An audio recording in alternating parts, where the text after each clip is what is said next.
Loh kok hilang?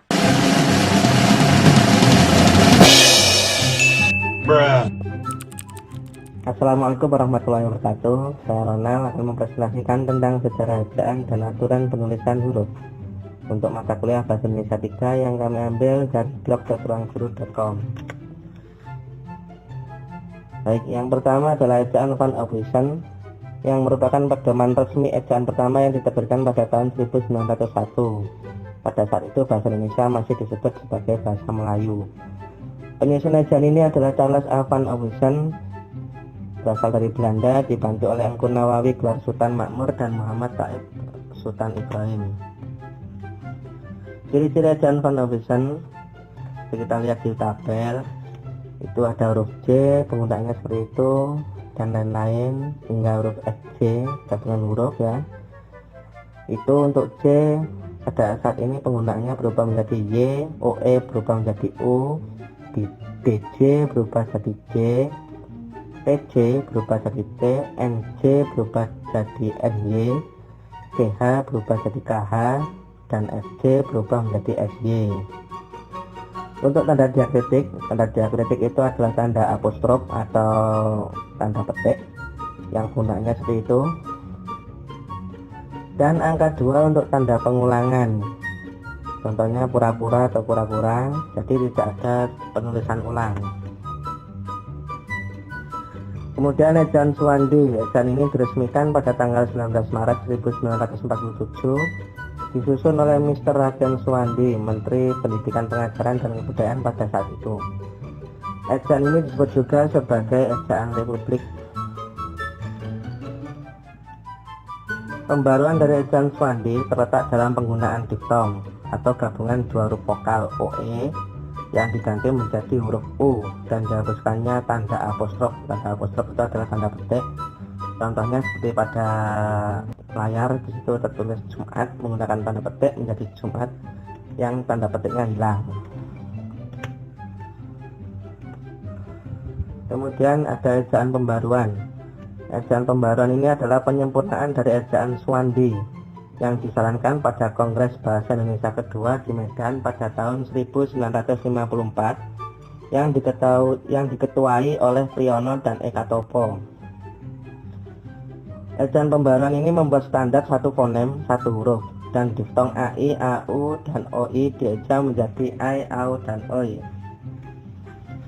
Tanda hubung tidak digunakan dalam kata berulang yang memiliki makna tunggal seperti kupu-kupu dan alun-alun. Jadi tanda hubung di sini maksudnya adalah tanda strip. Namun sayangnya ejaan ini tidak diresmikan dalam undang-undang, jadi ejaan pembaruan tidak digunakan. Kemudian ada ejaan Melindo. Ejaan Melindo ini singkatan dari Melayu Indonesia yang disusun pada tahun 1959 atas kerjasama Indonesia dan Persekutuan Tanah Melayu atau negara Malaysia. Hampir sama dengan ejaan pembaruan dan bertujuan untuk menyeragamkan ejaan yang digunakan kedua negara, yaitu negara Indonesia dan negara Malaysia. Namun lagi-lagi ejaan ini tidak diresmikan akibat dari ketegangan politik antara Indonesia dan Malaysia pada waktu itu. Berikutnya ejaan LBK atau Lembaga Bahasa dan Kesusastraan. Penyusun sama dengan Melindo, yaitu campuran antara orang Indonesia dan orang Malaysia pada tahun 1967. Huruf vokal dalam ejaan ini terdapat dari I, U, E, O, A. Untuk huruf yang keempat saya tidak tahu cara membacanya. Dalam ejaan ini istilah-istilah asing sudah mulai diserap seperti ekstra, huruf X berubah menjadi KS, dan lain-lain. Kemudian ejaan yang disempurnakan atau EYD yang sering kita dengarkan. Ejaan ini berlaku sejak tahun 1972 sampai 2015. Ejaan ini juga mengatur secara lengkap tentang kaidah penulisan bahasa Indonesia, antara lain tentang unsur bahasa, serapan, tanda baca, pemakaian kata, pelafalan huruf E, penggunaan huruf kapital, dan penggunaan cetak miring. Selain itu, huruf F, P, I, X, dan Z yang kental dengan unsur bahasa asing resmi menjadi bagian bahasa Indonesia. pada tabel tersebut dapat kita lihat perbedaannya. Untuk ejaan Van Hommisen dan ejaan Swandi hampir sama, perbedaannya hanya pada diftong OE yang berubah menjadi U, dan lain-lainnya hampir sama. Kemudian untuk ejaan Hommisen dan ejaan Swandi mulai dari TJ hingga SJ berubah menjadi pada tabel kolom ejaan yang digunakan menjadi T, J, Y, NY, K, dan SY. Kemudian ada ejaan Bahasa Indonesia atau EB. Berdasarkan Peraturan Menteri Pendidikan dan Kebudayaan Republik Indonesia Nomor 50 Tahun 2015 tentang Pedoman Umum Ejaan Bahasa Indonesia atau PUEB, EB pun resmi berlaku sebagai ejaan baru Bahasa Indonesia. Latar belakang diresmikan ejaan baru ini adalah karena perkembangan pengetahuan, teknologi, dan seni, sehingga pemakaian bahasa Indonesia semakin luas. Ejaan ini menyempurnakan EYD, terutama dalam hal penambahan diftong, penggunaan huruf kapital, dan cetak tebal.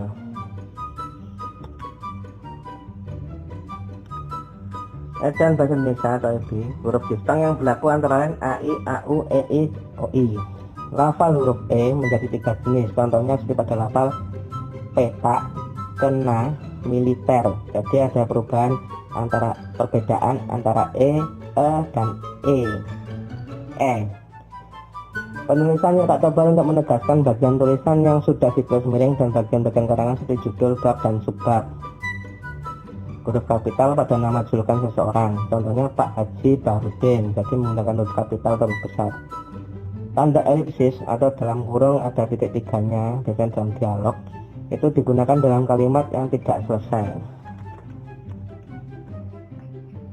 Ya, sekian untuk presentasi kali ini.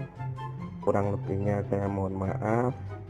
Jika ada pertanyaan atau ada koreksi, silakan kirim di kolom komentar di bawah ini. Terima kasih. Wassalamualaikum warahmatullahi wabarakatuh.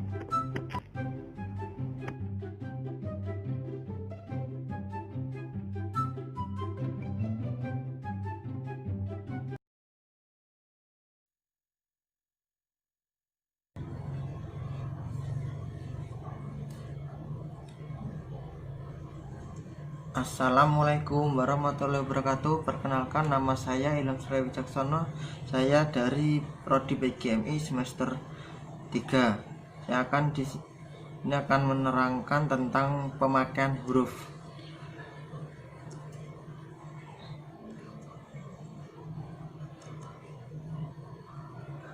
Huruf abjad. Abjad yang dipakai dalam ejaan bahasa Indonesia terdiri atas 26 huruf sebagai berikut. Huruf kapital A, non kapital A kecil, kapital B, non kapital B kecil, dan seterusnya. Nama A atau pengucapannya A, nama B pengucapannya B, BE, yang C pengucapannya CE, C, dan E, dan seterusnya. Seperti itu bisa dilihat di layarnya sendiri-sendiri ya. Lanjut.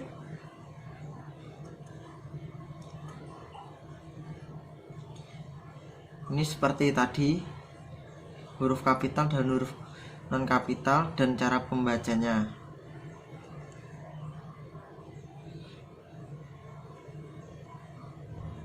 Contoh pemakaian dalam kata kerja. Huruf vokal A, posisi awal api, posisi tengah padi, posisi akhir lusa. Contoh pemakaian dalam kata ya.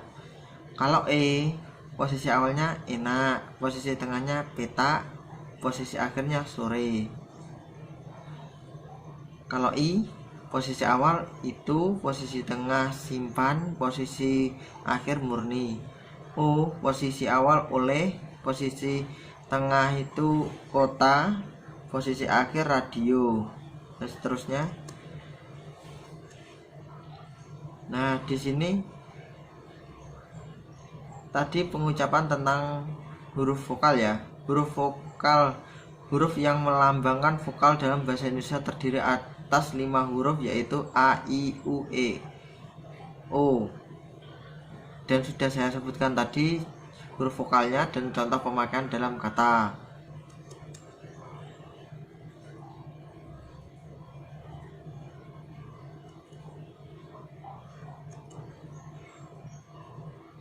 Contoh materi huruf konsonan. Huruf yang melambangkan konsonan dalam bahasa Indonesia terdiri atas 21 huruf, yaitu B, C, D, F, G, H, J, K, L, M, N, P, Q, R, S, T, V, W, X, Y, dan Z.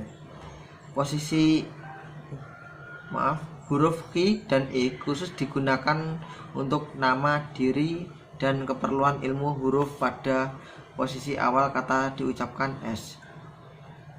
Contohnya huruf konsonan B, contoh pemakaian dalam kata: posisi awal bahasa, posisi tengah sebut, posisi akhir adab, dan seterusnya. Bisa kalian melihat di layarnya sendiri-sendiri contoh tersebut. Untuk mempersingkat waktu, silakan baca sendiri ya.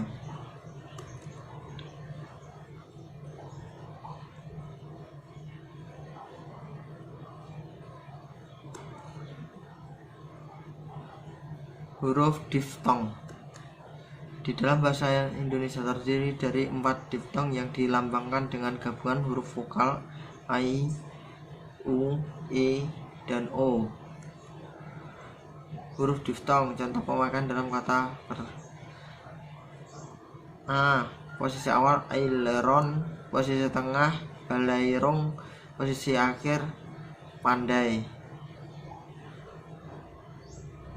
Au, posisi awal autodidak, posisi tengah taufik, posisi akhir harimau.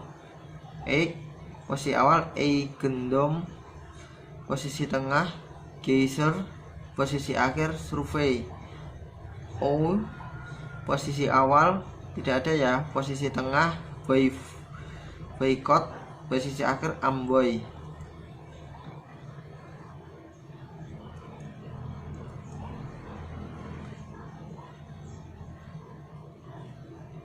Gabungan konsonan.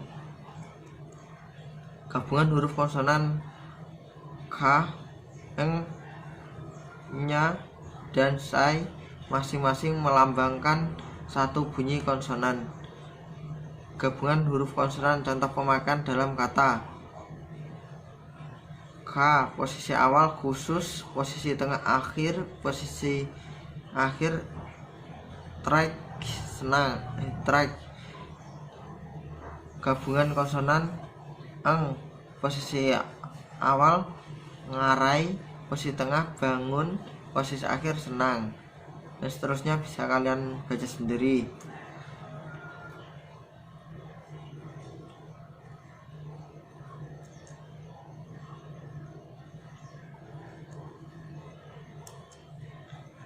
Huruf kapital. Huruf kapital dipakai sebagai huruf pertama awal kalimat. Seperti apa maksudnya, dia membaca buku, dan lain-lain. Masih ada banyak lagi contohnya. Huruf kapital dipakai sebagai huruf pertama unsur nama termasuk julukan. Misal Amir Hamzah, itu A-nya itu besar ya, dan H-nya itu besar.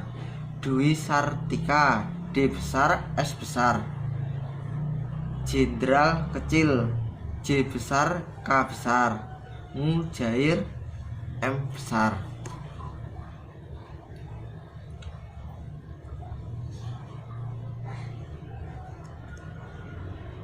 Catatan: huruf kapital tidak dipakai sebagai huruf pertama nama orang yang merupakan nama jenis atau satuan ukur. Misal ikan mujair dan 10 volt, itu tidak ada huruf kapitalnya.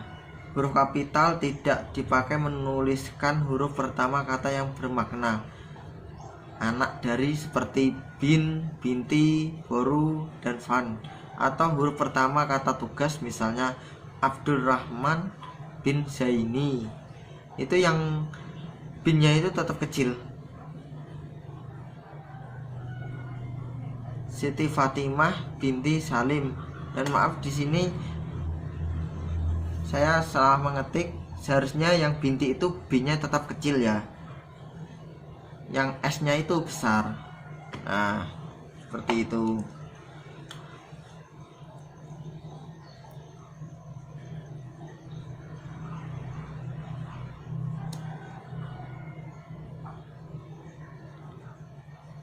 Huruf kapital dipakai pada awal kalimat dalam petikan langsung, misalnya adik bertanya kapan kita pulang. Itu yang adik besar, tapi bertanyanya itu kecil B-nya. Seperti kapan kita pulang, itu K besar, yang depan kalimat itu besar, yang kita atau pulang itu kecil. Huruf kapital dipakai sebagai huruf pertama sikap, kata nama, agama, kitab suci, dan Tuhan, termasuk sebutan dan kata ganti untuk Tuhan. Misal Islam sama dengan Al-Quran, Kristen sama dengan Alkitab. Itu A-nya itu kan pasti besar. Yang Al-Quran A besar, Alkitab itu A besar, Islam I besar, K besar. Allah akan menunjukkan jalan kepada hambanya.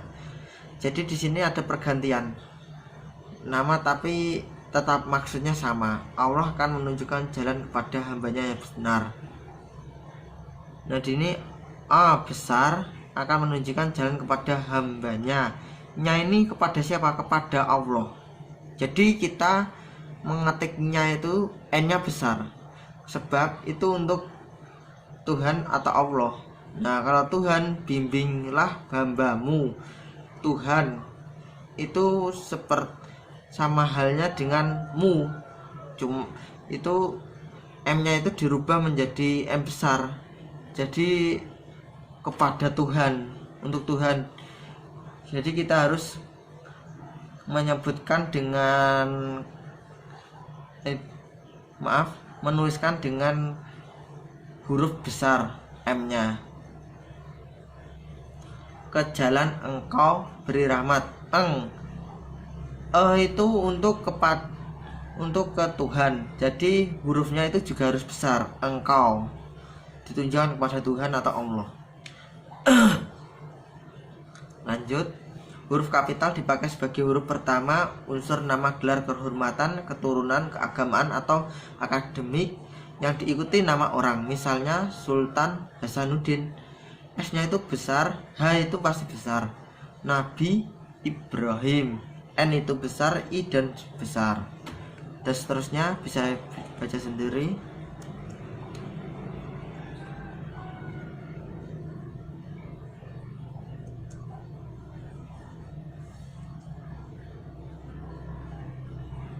Huruf kapital dipakai sebagai huruf pertama unsur nama, gelar, kehormatan, keturunan, agama, profesi, serta nama jabatan, kepangkatan yang dipakai sebagai sapaan. Misalnya selamat datang, S besar, D kecil.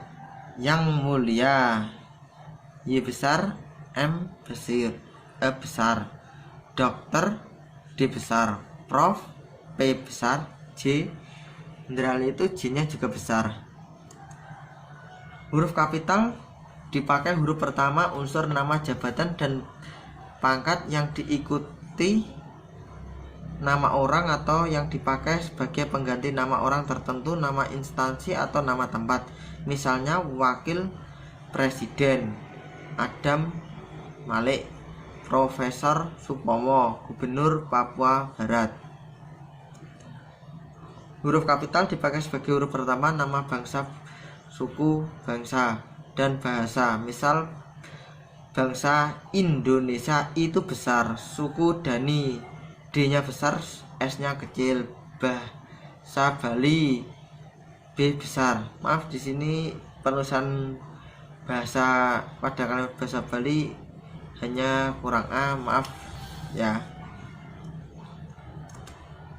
Huruf kapital dipakai sebagai huruf pertama nama, tahun, bulan, hari, dan hari besar. Misal tahun Hijriyah, H itu besar. Takhrih Masehi, M-nya besar. Hari lebaran, hari Natal, itu L-nya besar, N-nya besar.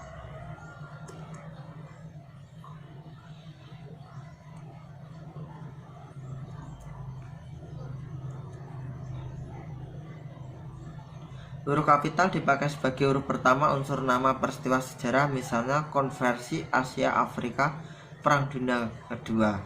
Berarti ini K-nya itu besar, A besar, Afrika juga besar. Tapi yang A-nya saja. Perang Dunia 2 ini juga yang besar, P dan D. Huruf pertama peristiwa sejarah yang tidak dipakai sebagai nama tidak ditulis dengan huruf kapital, misalnya Soekarno dan Hatta memproklamasikan kemerdekaan bangsa Indonesia.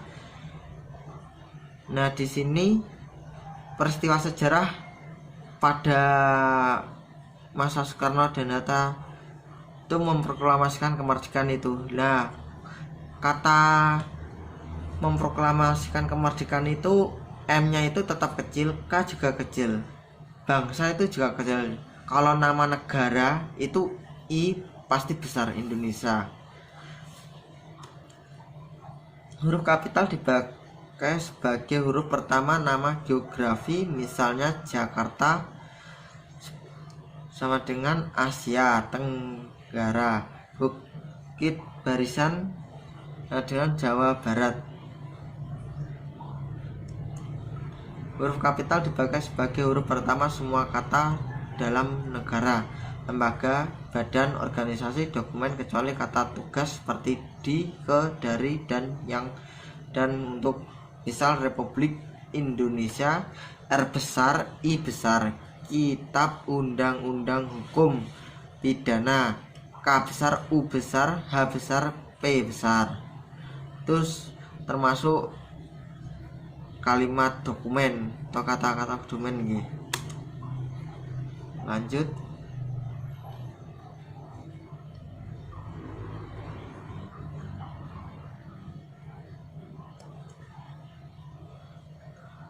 Huruf kapital dipakai sebagai huruf pertama setiap kata di dalam judul buku, karangan, artikel, dan makalah, serta nama majalah dan surat kabar, kecuali kata tugas seperti di, ke, dari, dan yang untuk yang tidak terletak pada posisi awal, misalnya saya telah membaca buku dari Ave Maria ke jalan lain ke Roma. Huruf kapital dipakai huruf pertama unsur singkatan nama gelar, pangkat, atau sapaan, misalnya SH sama seperti sarjana hukum, itu menyebutkan jenjang pendidikan. SS sarjana sastra disingkat S.S, dan S itu besar, jadi singkatan tan gelar itu awalnya juga besar. Huruf kapital dipakai sebagai huruf pertama kata petunjuk hubungan kerabatan seperti bapak, ibu, kakak, adik, dan paman, misalnya kapan bapak berangkat. Jadi bapak B juga besar, K juga besar. Tanya Hasan, Hasan itu nama orang, jadi hanya itu besar. Lanjut ya. Catatan, istilah kekerabatan berikut bukan merupakan penyapaan atau pengajuan. Misalnya, kita harus menghormati bapak dan ibu kita. Kita ganti Anda ditulis dengan huruf awal kapital, misalnya sudahkah Anda tahu S besar, A besar, T kecil.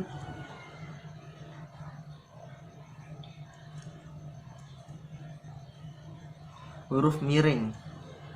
Huruf miring dipakai untuk menuliskan judul buku, nama majalah, nama surat kabar, misalnya saya sudah membaca buku salah satu asuhan karangan Abdul Moir. Nah, di sini yang ditulis Abdul Muis itu harus ditulis miring. Jadi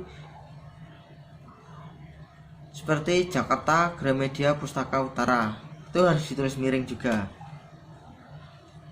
Huruf miring dipakai untuk menegaskan huruf bagian kata atau kelompok kata dalam kalimat. Misalnya, dia tidak diantar tetapi mengantar.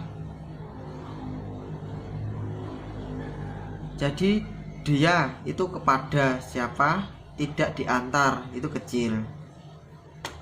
Selanjutnya, huruf miring dipakai untuk menuliskan kata atau ungkapan dalam bahasa daerah atau bahasa asing. Misalnya, wisatawan asing yang berkunjung ke Aceh, ungkapan Bhinneka Tunggal Ika dijadikan semboyan negara Indonesia. Lanjut,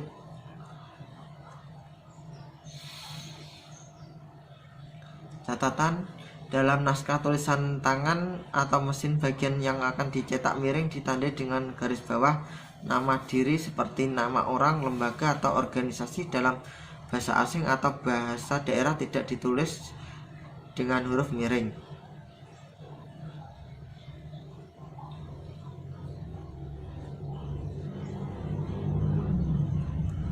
Huruf tebal. Huruf tebal dipakai untuk menegaskan bagian tulisan yang sudah ditulis miring. Misalnya, huruf dah seperti pada kata Ramadan tidak terdapat dalam ejaan bahasa Indonesia. Huruf tebal dapat dipakai untuk menegaskan bagian karangan seperti judul buku, bab, atau subbab. Misalnya, latar belakang dan masalah, latar belakang, masalah, atau tujuan. Di sini kita sudah sampai di ujung materi. Jika ada tutur kata kami dalam penyampaian materi ini masih kurang jelas atau materinya masih kurang pas, mohon bimbingannya oleh ibu dosen dan kawan-kawan untuk mengoreksi atau memberikan kami masukan tentang materi yang kami bawakan hari ini. Terima kasih. Wassalamualaikum warahmatullahi wabarakatuh.